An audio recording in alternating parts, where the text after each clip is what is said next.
Hi friends, good morning. నవలెస్ today topic వచ్చేసి మనము బల్లిమంత శివరామకృష్ణ గారు రాసినటువంటి పిల్లల కథలు చెప్పుకుంటున్నాం కదా. అందులో ఇవాళ కథ ఏంటంటే కలిసి ఉంటే కలదు సుఖం. Let's start the topic.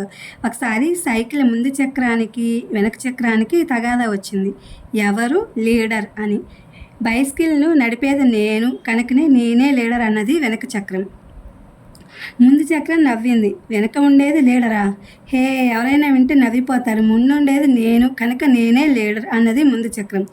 ఓహోహో, బాగుంది. గొర్రెల కాపరి వెనక ఉండే గొర్రెల్ని తోలుతాడు. అయితే ముందున్న గొర్రెలు లీడర్ అవుతాయా అడిగింది వెనక చక్రం. ముందు చక్రానికి కోపం వచ్చింది. నన్ను గొర్రెలతో పోలుస్తావా అని. యజమాని ముందుండి గాడిదని తీసుకుపోతాడు కనుక వెనక ఉన్న గాడిద నేనే యజమానిని నడిపిస్తున్నాను అంటుందా నీలాగా? ఎదురు ప్రశ్న వేసింది ముందు చక్రం. నోర్ముయ్ అరిచింది వెనక చక్రం.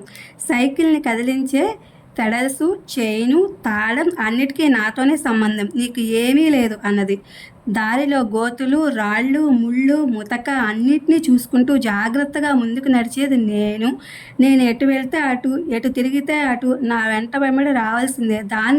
దానివి నువ్వు లీడర్ ఏమిటి? Body leader. నేను లీడర్. నేను లేకపోతే సైకిల్ లేదు కనుక నేనే సైకిలే నేను అని చెప్పింది ముందు చక్రం ధీమాగా.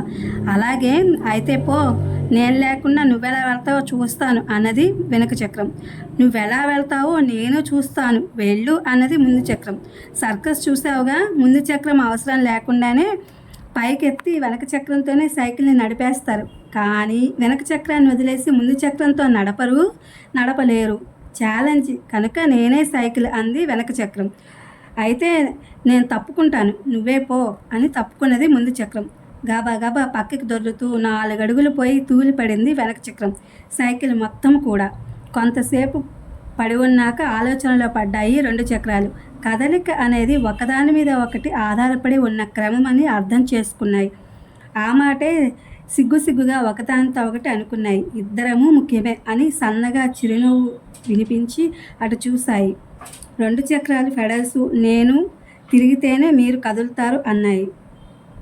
ఆ తిరగటాన్ని కదలటాన్ని నేను కలపాలి అన్నది చైను. బుద్ధిగా అవును అన్నాయి చక్రాలు. అవునవును అన్నాయి చక్రాలు. తుస్సుమంటూ గాలి. మీ చక్రాల్లో నేను లేకపోతే నడపలేరు తెలుసా అంది.